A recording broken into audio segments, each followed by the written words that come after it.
بسم الله الرحمن الرحیم. ګرانو زده کوونکو، نن په نوي موضوع خبرې کوو چې هغه ناون ده.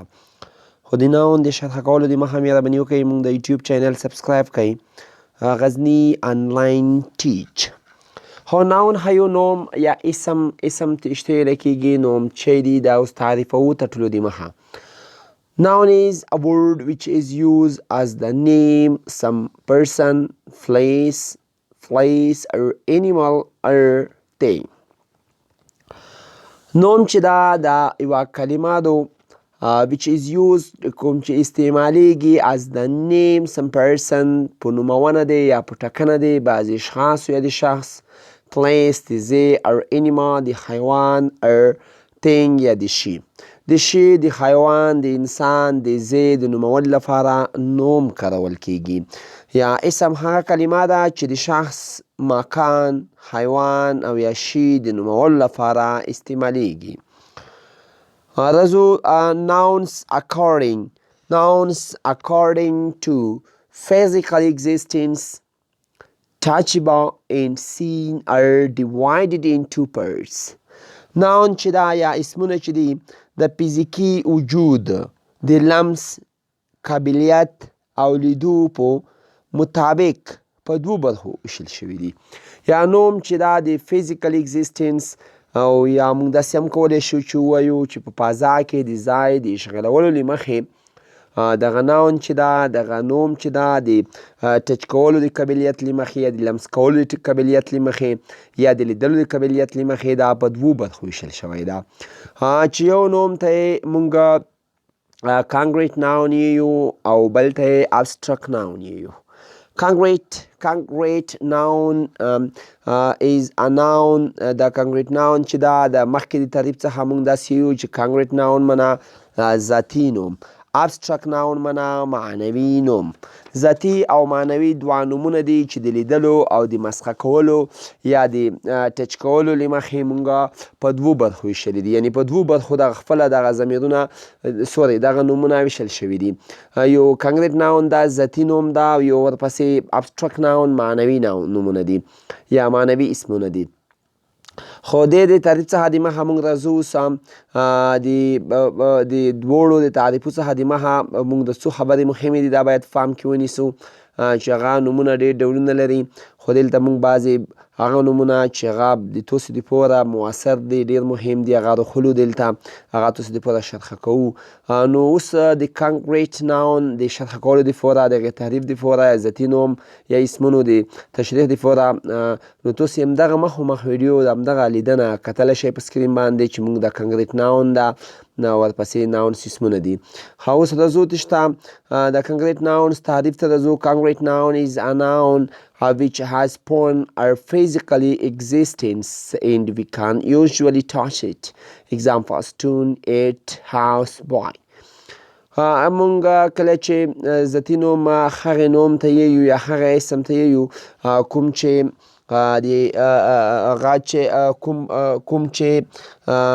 physically existing یا خارجي وجود ولري، یا foreign physical existence یا foreign existing یا foreign خارجي برخې ولري، or foreign physical existence یا خارجي برخې ولري او فزیکي وجود ولري، نو دغې ته مونږ ذاتي نوم یو. یا مونږ کولی شو ویکسو یا ټچ کوم هغه ناون، یا مونږ څوک کولی شو اکثره وخت همغه ټچ کو یا د لیدای، که بعضې نومونه وي مونږ لیدای نه شو یا بعضې نومونه وي مونږ ټچ کوی نه شو لیدای شو، نو دغه concrete نومونه دي یا concrete nouns ده. یا مونږ داسې یو د ذات اسم هغه اسم ده چې خارجي یا فزیکي وجود ولري او موږ څنګه کولی شو، موږ معمولا یعنی زیاتره وخت کولی شو هغه لمس کو یا لمس کولی شو. مثال په طور موږ مثال ورکوو، لکه دلته موږ یو چې stone تیږه یا ډبره، earth ځمکه، house کور او boy هلک یا وړکه. او ورپسې بیا concrete nouns چې دا are divided into 5 parts. د concrete noun چې دا یا د ذاتي اسمونه چې دي دا په 5 برخو ویشل شوي دي. نمبر 1 برخې ته preferred noun ده چې هغه خاص نوم ده. نمبر 2 common noun ده. نمبر 3 collective noun ده. نمبر 4 material noun ده. نمبر 5 compound noun ده. خو دغه اسمونو د شرح کولو دپاره نمبر 1 proper noun ته ځو. proper noun is the name of some proper person or place. خاص نوم چې ده یا خاص اسم چې ده د خاص شخص یا ځای نوم ده یا په خاص شخص یا خاص ځای باندې دلالت کوي. لکه خاص نوم دپاره موږ مثالونه هم لرو. لکه خاص نوم هغه ده چې په خاص شي یا خاص ځای باندې دلالت وکړي یا خاص شخص باندې دلالت وکړي، نو هغې ته موږ ذاتي نوم هغې ته موږ خاص نوم یو. لکه د خاص نوم کې موږ افغانستان، خوست، احمدشاه بابا، میرویس نیکه، دا ټول خاص نومونه دي په یو خاص ځای یا په یو خاص شخص باندې څه کوي دلالت کوي. خو دویم نمبر ته common noun ته ځو. common noun چې دا common noun د عام نوم ته ځو. عام نوم ته چې ویلی کېږي یا عام اسم کوم ده هغه مونږ ښیو. common noun is a name دا یو نوم ده giving in common to every person or thing in the same class or kind. دا عام اسمونه چې دي د عام اسمونه هغه اسمونه دي یا هغه اسم ده چې هر شخص یا شي ته په خپله نوع یا ټولګي کې عام وي. یا عام اسم هغه اسم ده چې په جنس چې په همجنس شخص یا شي باندې دلالت کوي. همجنس په دې معنا چې مونږ یو جنسیت څخه اخیستل شوي وي، یو رقم وي، هغه لکه یو مثال مونږ ورکوو چې په هر ځای کې د هغې فایده یخت وي. خو په لاندې ډول مونږ داسې یو چې د خاص نوم او د عام نوم ترمنځ توپیر چې کله مونږ کوو نو هغه داسې یو مونږ چې خاص نوم به یو خاص ځای یا خاص شي یا په خاص شخص نه دلالت کوي. لکه احمد مونږ ښیو، احمد یو خاص شخص ده. بل احمد په بل ځای کې یا په نورو ځایونو کې همغه احمد همغه کوره شکل یا ډېرو ځایونو کې یا بیخي زیات نه پیدا کېږي. لکه دویم نمبر کې common noun مونږ ښیو. common noun عام نوم چې دا د هغه نوم ده چې هغه په هر ځای کې پیدا کېږي. لکه کلام مونږ ښیو، فین مونږ ښیو. قلم په هر ځای کې شته. ورپسې بیا مونږ کلاس، سکول، داسې کوم نومونه چې لرو دا ټول په هر ځای کې پیدا کېږي، دې ته مونږ common noun یو. یا دلته مونږ مثال ورکړی ده لکه چیلډ، سکول، کلاس، بوک، ماشوم، مکتب، صنف یا کتاب یو داسې نور یا ټولګی یو داسې نور. نمبر 3 کې collective noun ده. collective noun مونږ چې کله ښیو collective noun جمع نوم ته ویلی کېږي یا جمع اسم ته ویلی کېږي. دا نوم تعریفوو، دا ښیو دا څه رقم نوم ده. collective noun is the name of collection of persons, things or animals. Example: family, tribe, nation, etc. او collection noun چې دا جمع نوم یا اسم چې دا جمع اسم د اشخاصو، شیانو یا د حیواناتو د ډلې په نوم دلالت کوي یا د ډلې د نوم څخه بحث کوي. یا جمع نوم چې دا مونږ هغه نوم یا هغې نومونې لپاره استعمالوو چې یوه ډله شخص، اشخاص وي یا ډله ډېر شیان وي یا حیوانات وي. لکه دې ته مونږ collection noun یو، جمع collective noun یو یا جمع اسم یو. لکه family کورنۍ، tribe قومیت یا کهول یا پلرینه مونږ ورته یو. nation قومیت، ملیت، لکه پښتون، هزاره، ورپسې تاجک، ازبک، پښتانه او داسې نور. دې ته مونږ nation یو، ملیت ته یو، قومیت ته یو. خو material nouns څلورم نمبر ته material noun ته ځو. جنس اسم ته ځو. د جنس اسم چې دا material noun is a noun دا نوم دا which show what substance is a noun made of. دغه جنس اسم هغه اسم ده چې ښایي چې یو اسم له څه شي څخه جوړ شوی ده، چې یو اسم له څه شي څخه جوړ شوی ده. هغې ته موږ material noun یو. لکه example: oat milk, gold water. نو ورپسې بیا څو لرګی شو، ملک شودې شوې، ګل سره زر شول، واټر اوبه شوې، etc. داسې نور ده. نوټ یاداښت یا په فام کې ونیسئ یا په یاد ولرئ یا یادونه. هغه مونږ داسې یو چې by adding article da before material noun they are turned to common nouns. Example: we are need to put, we are need a put material noun.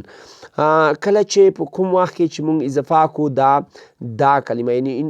ډیپینټ آرټیکل چې کله موږ په هغه وخت کې دا یعنی ډیپینټ آرټیکل معلوم حرف یا تعریف توری چې کله موږ مخکې د میټیریل ناون څخه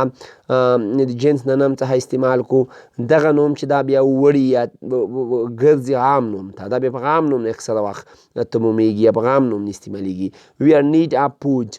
we are need of موږ ضرورت لرو فود غذا ته دا میټیریل ناون د کمن نه ده نو موږ راځو اگزامپل بل ته چې هغه کمن ناون ته وړي د میټیریل ناون سره کم کولی شو The food of our country is delicious. The food of our country. دا غذا زموږ د هیواد چې دو دا خوندوره دو نو دا مخکې دغه د فود اپ چې دا د غذا چې دو دغه غام نوم ته وختلو غذا یا ډوډۍ یا خوراک یو شی د غام نوم ده خوراک یو فعل ده خو ډوډۍ یو غام نوم ده نو یا غذا یو غام نوم ده د فود چې کله استعمال شي دا یو میټیریل ناون ده خو چې دا استعمال شي بیا کلیر کمن ناون ته وختلو خو د پنځم نمبر کې موږ راځو کمپاوند ناون ته کمپاوند ناون چې دا دغه موږ ښیو مرکب نوم ښیو مرکب اسم چې کله موږ شرحه کوو نو هغه هغې نوم ته یایي چې مرکب نوم هغه نوم ده چې موږ د هغې د مرکب نوم یا د اسم په وخت کې یا د مرکب نوم په وخت کې چې کله موږ مرکب نوم استعمالو هغه په عموما کې موږ چې دغسې ښیو هغه داسې وي چې د دوو کلمو مستقلو کلمو څخه باید جوړ شوی وي دوې کلمې وي نو کله چې موږ مرکب نوم شرحه کوو نو هغه موږ داسې یو تعریف یې ښیو هغه موږ یو compound noun is a noun which is formed by the combination of two or more than two nouns دغه مرکب نوم چې دا هغه نوم ده یا هغه اسم ده چې د دوو یا له دوو څخه له زیاتو اسمونو څخه جوړ شوی وي د دوو یا د دوو څخه زیاتو اسمونو څخه چې جوړ شي یا وتړل شي یا تشکیل شي دې ته موږ څه یو دې ته موږ compound noun یو لکه shopkeeper drugstore candy shop شاپکیپر دکاندار ډراګسټور دواخانه درملتون کینډي شاپ د خوږو دکان نو دغه ته موږ کمپاوند ناون دغه کمپاوند ناون ده همدغه کمپاوند ناون چې ده دغه کمپاوند ناون بیا په پنځو برخو ویشل شوی دغه موږ ته دلته ښیي کمپاوند ناون are divided into three parts sorry concrete noun وخیلو سوري دا compound noun چې دا divided دا تقسیم شوی دا in three parts په درو برخو سره simple compound noun ورپسې دویم نمبر کې often compound noun او په دریم نمبر کې hyphenated compound noun یا hyphenated compound noun دا درې ډوله compound noun موږ لرو لکه اول کې موږ simple compound noun ښیو دغه simple ساده مرکب اسم چې ده دا تر ټولو دمخه موږ تعریفوو دا څه رقم اسم ده simple compound noun is a noun which is written as one word simple compound noun چې دا د هغه اسم ده یا simple یا ساده مرکب اسم هغه اسم ده چې د یوې کلمې په څیر لیکل کیږي یعنی وی په مغه کې د یوې کلمې په شکل ولیکلی شي خو نوره پکې موجودې دوې کلمې وي نو یعنی دوه کلمې باید پکې وي د هیل کې ځکه بیا خو کمپاوند کیدای نشي خو لیکل کیږي د یوې کلمې په څیر لکه اگزامپل شارټکټ چې موږ ښیو دا لنډیز نو دغه موږ د یو کلمې په شکل لیکل کیږي خو پکې موجودې شرټ دوې کلمې دي کچ اسی برخې ته څو دویمه برخه کې موږ often compound noun یو نو دا often compound noun یا خلوص مرکب اسم دا موږ ښیو خلوص مرکب اسم تشته ویل کیږي often compound noun is a noun which is written as two words د خلاص مرکب نوم چې دا یا خلاص مرکب اسم هغه اسم دا چې د دوو کلمو په څیر لیکل کیږي لکه بوک کیپر دکاندار یا هاوس ورک کورنۍ دنده بیا څو hyphenated compound noun موږ ښیو دا hyphenated compound noun کوم دي دا موږ بلور ورته یو په پښتو کې بلور یا فیصله ورکوونکی مرکب نوم خو بلور موږ په پښتو کې ورته یو هغې علامې ته موږ بلور یو چې لاندې مثالو کې موجوده ده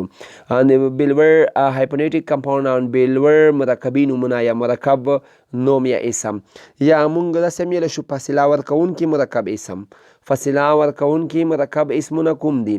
Hyphenated compound noun या hyphenated compound noun is a noun which is separated by hyphen. Hyphenated compound noun या hyphenation compound noun या hyphenated compound noun کم نمونه هغه نمونه دي بالور اسم یا بالور مرکب اسمونه هغه اسمونه دي کوم چې جلا کیږي by hyphen دي hyphen فاصله ورکول کیږي د hyphen فاصله سره علامه ته hyphen یې د لوندې مثال کې اگزامپل کې شته